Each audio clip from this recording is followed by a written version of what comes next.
नमस्कार, राम राम सा धोरा क्लासेस पर आप सभी का स्वागत है। Rajasthan fireman assistant fire officer exam 2021 के लिए पार्ट ए की टेस्ट सीरीज का ये वीडियो आ चुका है। आज का वीडियो लाइव नहीं है बल्कि रिकॉर्डेड है, लेकिन लाइव चैट का ऑप्शन मैं आपको दे रहा हूं, तो आप जरूर प्रैक्टिस करना।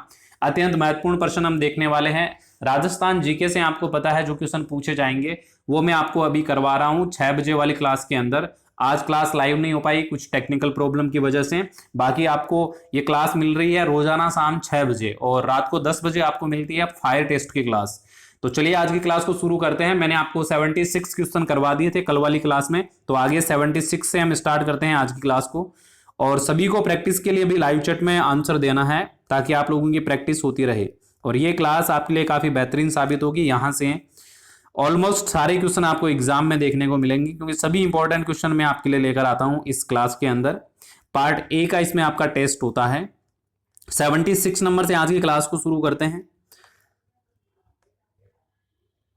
ये क्वेश्चन मैंने आपको करवाया था कल। भारत में प्राचीन पर्वत श्रृंखला कौन सी है? प्राचीन पर्वत श्रृंखला मैंने आपको बता दिया था। इसका सही आंसर क्या हो जाएगा? इसका हो जाएगा दोस्तों अरावली। अरावली भारत में गोडाउन लैंड का अस्तित्व है, तो ऑप्शन नंबर 1 इसका बिल्कुल सही आंसर है। अगला सवाल देखिए, राजस्थान राज्य की आकृति कैसी है? राजस्थान राज्य की आकृति आपको बताना है, आकृति कैसी है। लाइव चैट में आपको ज्यादा से ज्यादा आंसर लिखना है ताकि आपकी प्रैक्टिस होती रहे। वैसे आज की क्लास जो है वो रिकॉर्डेड है, तो मैं आप लोगों के नाम वगैरह नहीं ले पाऊंगा किसने क्या लिखा है, और कल की क्लास में फिर से हम लाइव मुलाकात करेंगे। आज आप इसी क्लास से सेटिस्फाई रहो और ज्यादा से ज्यादा आंसर करो सारे लोग। सही आंसर क्या हो जाएगा? ऑप्शन नंबर हो जाएगा दोस्तों इसका 2 विषम कोणीय चतुर्भुज, या कह सकते हैं पतंगाकार राजस्थान की आकृति है। तो ऑप्शन नंबर 2 जिन्होंने बोला है बिल्कुल सही आंसर है। अगला सवाल देखिए, राजस्थान के निम्नलिखित जिलों को पूर्व से पश्चिम की ओर सही क्रम में व्यवस्थित करें। आपको पूर्व से पश्चिम की ओर व्यवस्थित करना है। ये कुछ जिले आपको दिए हुए हैं, तो इनको अगर हम क्रम से करते हैं पूर्व से पश्चिम की ओर इनका क्रम देखते हैं, तो सबसे पहले आपका आ जाता है इसमें बूंदी। बूंदी के बाद आपका आ जाता है अजमेर। अजमेर के बाद आपका आ जाता है इसमें नागौर, और नागौर के बाद आ जाता है इसमें आपका उदयपुर। तो ये सही क्रम हो जाएगा, बूंदी, अजमेर, नागौर और उदयपुर। ये पूर्व से लेकर पश्चिम का जो क्रम है वो हो जाएगा निम्नलिखित जिलों का। ठीक है, क्रम भी काफी बार पूछा गया एग्जाम में, तो आपको जरूर ध्यान में रखना है। राजस्थान का कौन सा जिला गुजरात और मध्य प्रदेश से संयुक्त सीमा साझा करता है? भाई ऐसा जिला बताना है जिसकी सीमा मध्य प्रदेश के साथ में भी लगती है और गुजरात के साथ में भी लगती है। तो ऐसा जिला कौन सा है? राजस्थान की जो सीमा है, स्थलीय सीमा, वो आपको पता होनी चाहिए कितनी है? 5920 है। 5920 है। इसमें से आपको पता होना चाहिए कि 1070 किलोमीटर राजस्थान की अंतरराष्ट्रीय सीमा है। ठीक है, जो कि रेड क्लिफ रेखा यानी पाकिस्तान से लगती है 4 जिलों की। यहां पर पूछा है कि ऐसा जिला जिसकी 2 राज्यों से अंतरराज्यीय सीमा लगती है, एक गुजरात से एक मध्य प्रदेश से। तो इसका सही आंसर हो जाएगा बांसवाड़ा। बांसवाड़ा की सीमा गुजरात से भी लगती है और साथ में मध्य प्रदेश से भी लगती है। अगला सवाल देखिए, राजस्थान का कौन सा जिला उत्तर प्रदेश और मध्य प्रदेश से संयुक्त सीमा साझा करता है? आई थिंक वही क्वेश्चन रिपीट हुआ है क्या? ऐसा जिला बताना है जो उत्तर प्रदेश से सीमा लगती है और मध्य प्रदेश से लगती है, तो उसी टाइप का सवाल है। इसका सही आंसर क्या हो जाएगा? यूपी एंड एमपी दोनों से सीमा साझा करता है। इनमें से दोस्तों आपका धौलपुर। ऑप्शन नंबर क्या हो जाएगा? 3 हो जाएगा, धौलपुर। जिन्होंने 3 सोचा है बिल्कुल सही आंसर है। अगला सवाल देखिए, क्षेत्रफल में राजस्थान का जैसलमेर जिला, धौलपुर जिला कितना बड़ा है? क्षेत्रफल में राजस्थान का जैसलमेर जिला जो है वो धौलपुर जिले से कितना बड़ा है, कितने गुना बड़ा है? तो इसका सही आंसर क्या हो जाएगा? भाई जैसलमेर सबसे बड़ा जिला है राजस्थान का क्षेत्रफल में, और धौलपुर क्या है? सबसे छोटा जिला है।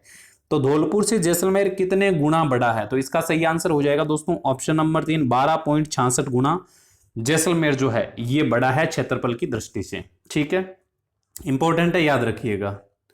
अगला सवाल देखिए, राजस्थान के वे जिले जिनकी राजनीतिक सीमा भारत के किसी अंतरराज्यीय या अंतरराष्ट्रीय सीमा से नहीं लगती है। राजस्थान के वे जिले जिनकी राजनीतिक सीमा भारत के किसी अंतरराज्यीय या अंतरराष्ट्रीय सीमा से नहीं लगती है, तो वो आपको जोड़ा बताना है ऐसे जिलों का जिनकी सीमा ना तो अंतरराष्ट्रीय है ना अंतरराज्यीय है। तो इसका सही आंसर क्या हो जाएगा? ऑप्शन नंबर 3, बूंदी, दौसा, राजसमंद, पाली और जोधपुर हो जाएगा। ठीक है, बूंदी, दौसा, राजसमंद, पाली, जोधपुर ये आंतरिक जिले हैं जिनकी ना तो अंतरराष्ट्रीय सीमा है ना अंतरराज्यीय सीमा है। इंपॉर्टेंट है, ठीक है। अगला सवाल देखिए, निम्नलिखित में से कौन सा समूह है राजस्थान की पर्वत चोटियों का उनकी ऊंचाई के अनुसार सही अवरोही क्रम है? अवरोही क्रम में आपको बताना है दोस्तों, अवरोही क्रम बताना है आपको, सही क्रम कौन सा होगा। तो ये राजस्थान की जो पर्वत चोटियां हैं उनके बारे में आपको दिया हुआ है, सही अवरोही क्रम कौन से वाला ऑप्शन है ये आपको बताना है। तो इसका सही आंसर क्या हो जाएगा दोस्तों, इसका सही आंसर क्या हो जाएगा? देखिए आपको आइडिया लगाना है इसके बारे में, अगर एक दो का आप अनुमान लगा पाएंगे तो आई थिंक सही आंसर आप दे पाओगे। ऑप्शन नंबर 2 देखिए दोस्तों, शेर। शेर जो है इसकी ऊंचाई कितनी है? 1597 है, ठीक है, ऊंचाई के अनुसार बताना। इसके बाद जरगा की 1431, इसके बाद अचलगढ़ इसकी है 1380 और तारागढ़ की है 870। दोस्तों शेर जो है ये कहां पर है? ये आपका सिरोही के अंदर है। जरगा चोटी कहां पर है? उदयपुर के अंदर है। और अचलगढ़ ये कहां पर है? ये भी आपकी सिरोही में है। और तारागढ़ कहां पर है? ये आपकी अजमेर में है। तो ये सही क्रम हो जाएगा ऑप्शन नंबर 2 वाला, ठीक है, इंपॉर्टेंट है, याद रखिएगा। अगला सवाल देखिए, निम्नलिखित कथनों पर आपको विचार करना है। ये कुछ कथन दिए हुए हैं, इन पे आपको विचार करना है। 4 कथन है, देखिए ये पहला कथन है यहाँ पर, ये दूसरा कथन है, ये तीसरा कथन है और ये चौथा कथन है। इन कथनों के बारे में आपको बताना है कौन से कथन सही है। देखिए दोस्तों, अरावली जो मरुस्थल है ये मरुस्थल के पूर्ववर्ती विस्तार को रोकता है। ये ऑप्शन नंबर 1 बिल्कुल यहां पर सही कह रहा है कि अरावली मरुस्थल के पूर्ववर्ती विस्तार को रोकता है। और अरावली जो प्रदेश है दोस्तों ये धात्विक खनिजों से समृद्ध है, ये भी बिल्कुल सही है, सटीक है। तो ऑप्शन नंबर 1 वाला और 4 ये दोनों बिल्कुल कथन क्या है? सही है। दूसरा और तीसरा कथन यहां पर क्या है? गलत हो जाएगा, ठीक है।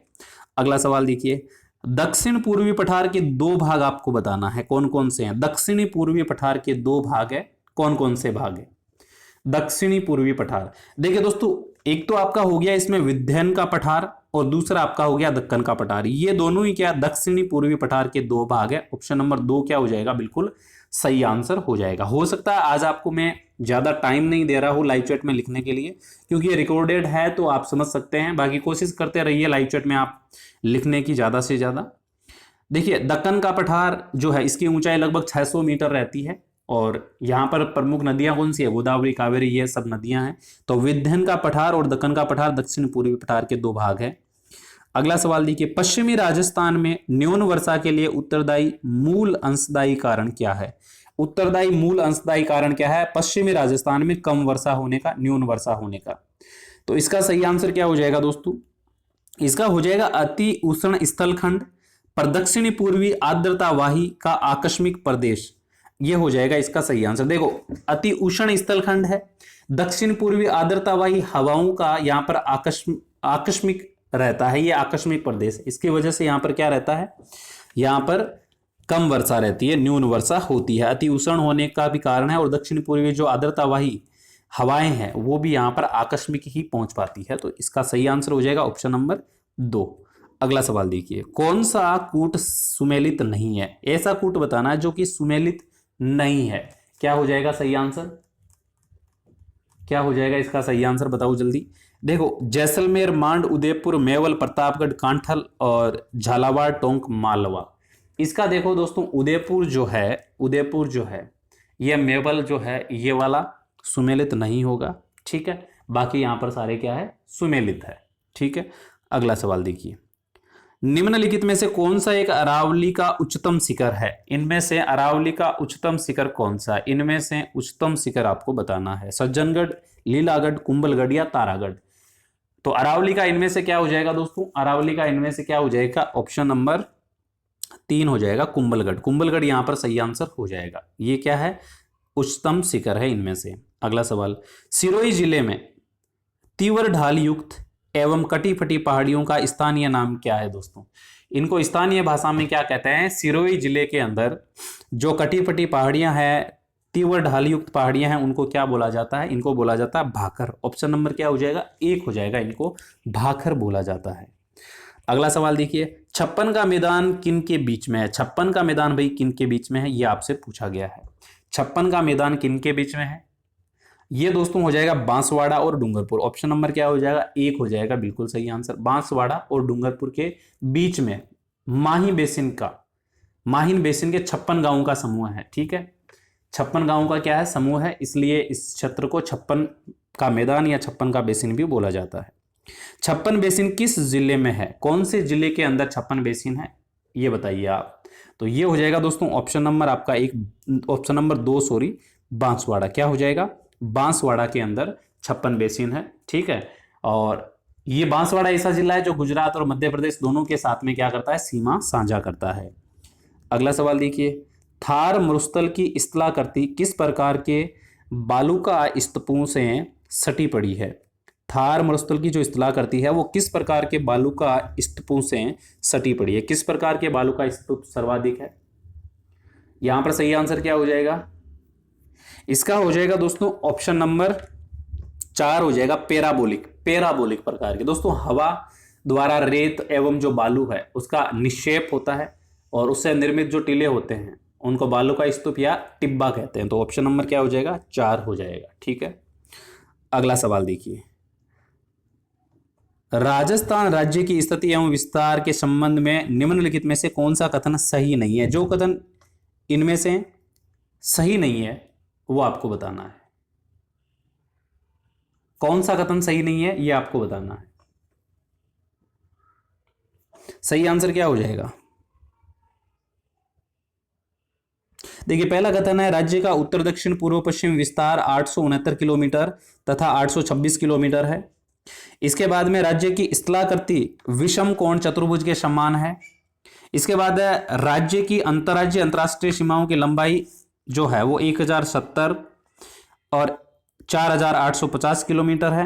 राज्य का भौगोलिक क्षेत्र भारत के भौगोलिक क्षेत्र का 10.41% है। तो इसका सही आंसर देखो क्या हो जाएगा कि जो अंतरराज्य सीमा है ये तो कितनी है 4850 और जो अंतरराष्ट्रीय है वो 1070 है। ठीक है, तो इस प्रकार से अगर हम इनको मिलाते हैं तो ऑप्शन नंबर 3 क्या हो जाएगा, बिल्कुल गलत हो जाएगा। बाकी सही ऑप्शन है पहला, दूसरा और चौथा।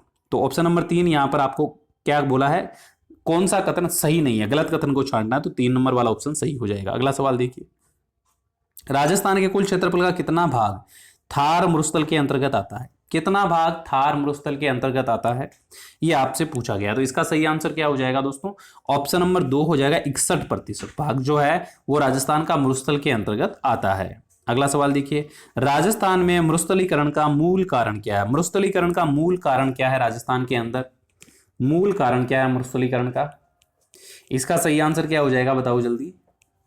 ऑप्शन नंबर हो जाएगा 1, सूखे की बारंबारता की वजह से यहां पर मरुस्थलीकरण है। ऑप्शन नंबर क्या हो जाएगा, 1 हो जाएगा, सूखे की बारंबारता के कारण। अगला सवाल देखिए, राजस्थान भूक्षेत्र में अरावली पर्वतमाला की लंबाई लगभग कितनी है। लगभग राजस्थान के अंदर अरावली पर्वतमाला की लंबाई आपसे पूछी है। अरावली पर्वतमाला की राजस्थान में लंबाई लगभग कितनी है। तो इसका सही आंसर क्या हो जाएगा दोस्तों, ऑप्शन नंबर 4 हो जाएगा, 550 किलोमीटर, लगभग 550 किलोमीटर। कुल लंबाई कितनी है, 662 किलोमीटर है। 550 के आसपास राजस्थान के अंदर इसका विस्तार है। ठीक है, अगला सवाल देखिए, लगभग आपसे पूछा जाए तो आप ये जरूर ध्यान रखिएगा कि मिलते जुलते आंकड़े भी सही हो जाएंगे। पश्चिमी राजस्थान में अल्प वर्षा निम्नलिखित में से कौन सा एक कारण नहीं है। अल्प वर्षा का कारण कौन सा नहीं है इनमें से।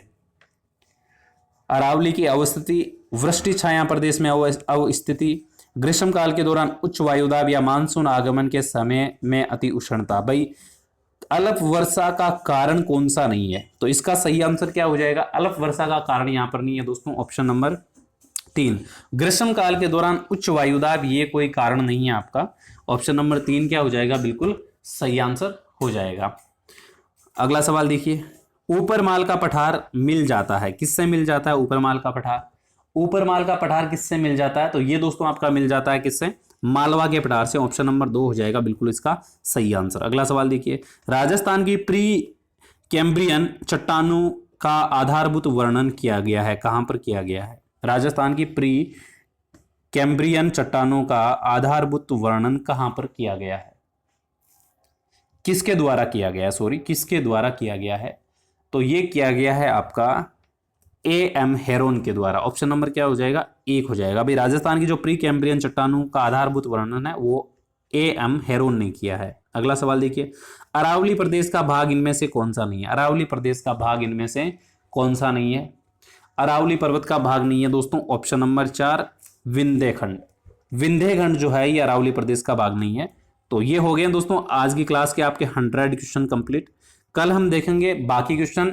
लाइव क्लास जो होती है उसका टाइम 6 बजे का है, 6 बजे का लाइव का टाइम है पार्ट ए के लिए, ठीक है, पार्ट ए के टेस्ट के लिए। और रात को 10 बजे जो क्लास होती है, 10 बजे जो क्लास होती है उस क्लास में आपका फायर टेस्ट होता है, फायर टेस्ट होता है, और ये भी क्लास लाइव रहती है। तो दोनों क्लासें देखना मत भूला करें, और ज़्यादा से ज़्यादा लोगों के साथ में क्लास को शेयर भी करें। और ये वाली क्लास पसंद आई हो तो लाइक करना बिल्कुल मत भूलिएगा, ऑब्वियसली लाइक करना है, क्योंकि डेली आपको क्लासें देते हैं तो सपोर्ट आपको करना ही है ज़्यादा से ज़्यादा। देखने के लिए धन्यवाद। मिलते हैं अगले वीडियो सेशन के अंदर, तब तक के लिए सभी को जय हिंद, राम राम सा, खमा गणी।